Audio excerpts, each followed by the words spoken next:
Hello hi नमस्कार जय जगन्नाथ सांग माने आज आम बनवाई जाऊँ चिकेन करी एबे मु हैदराबाद रे अच्छे देखो चिकेन रेसिपी केमी बना आसतु स्टार्ट करवा आज एक नुआ ब्लॉग।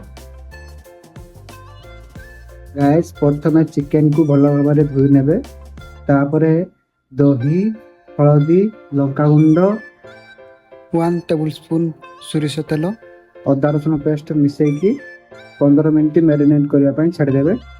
15 मिनट पर छोट छोट पीस रे पियाज गुड़ी को काटी नेबे। पियाज लंका कंचा लंका तापरे टमाटो 3टी नेबे।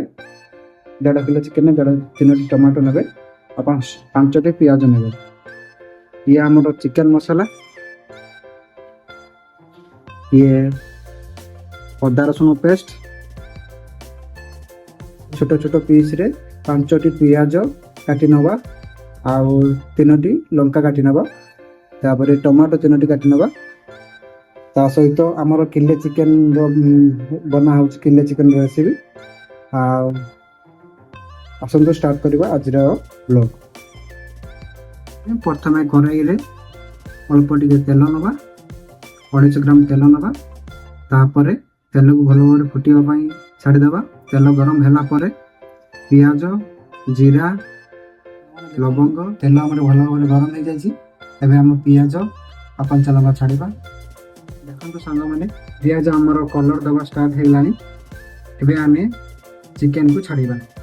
देखो सांग मैंने पियाज आमर ब्राउन कलर हवा स्टार्ट है आम अदा रसुण पेस्ट पकेबा। देखो सांग मैंने अदा रसुण हो जाए chicken ढाड़ा।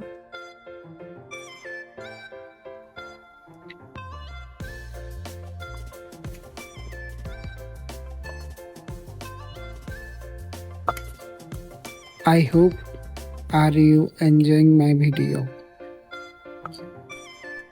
If you like my video then like share and subscribe my channel. सांग माने वीकेंड रे चिकेन बनै कि निज हाथ रे खाइबा र किछि अलग मजा थाए तेणुक संडे रे आम चिकेन करी बनाऊँ। आपण को बारे खाती आमको कमेंट माध्यम निश्चित जनइबे।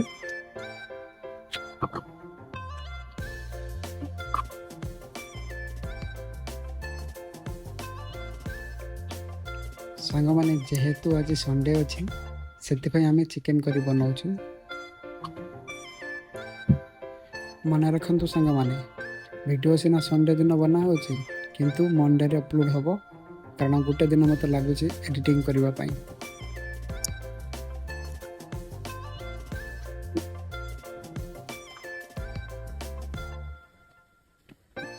चिकन को ढांकुन देदेबा 5 मिनट सेमती सब ढांकुन देगी।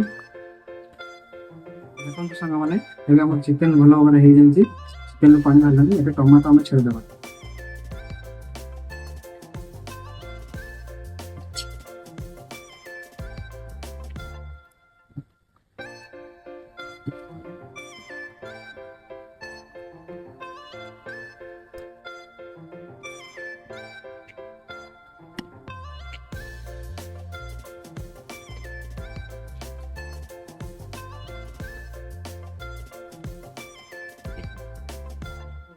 आज आम बनाऊ चिकेन करी। देखो आम चिकेन केमी देखा जाऊँगी कमेंट माध्यम कहतु चिकेन केमी लगे।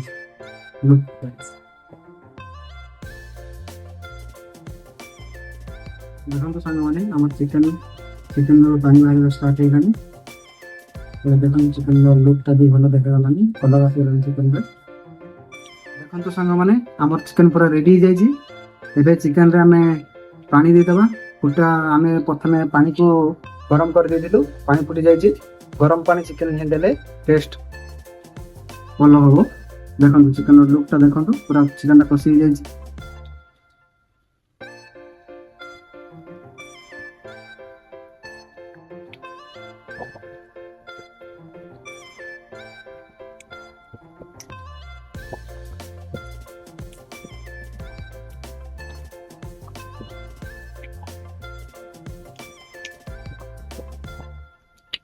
देखो सांग मैंने एबे हमर चिकेन करी रेडी।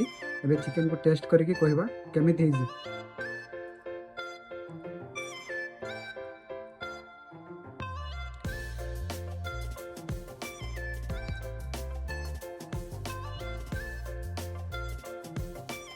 ଚିକେନ୍ ବହୁତ ୟମ୍ମି ଅଛି। ଆପଣମାନଙ୍କୁ କେମିତି ଲାଗିଲା ମୋର ଏଇ ଚିକେନ୍ କରି ରେସିପି ଆପଣମାନେ କମେଣ୍ଟ ମାଧ୍ୟମରେ ମତାମତ ଜଣାଇବେ। ରହୁଛି, ବାଏ ବାଏ।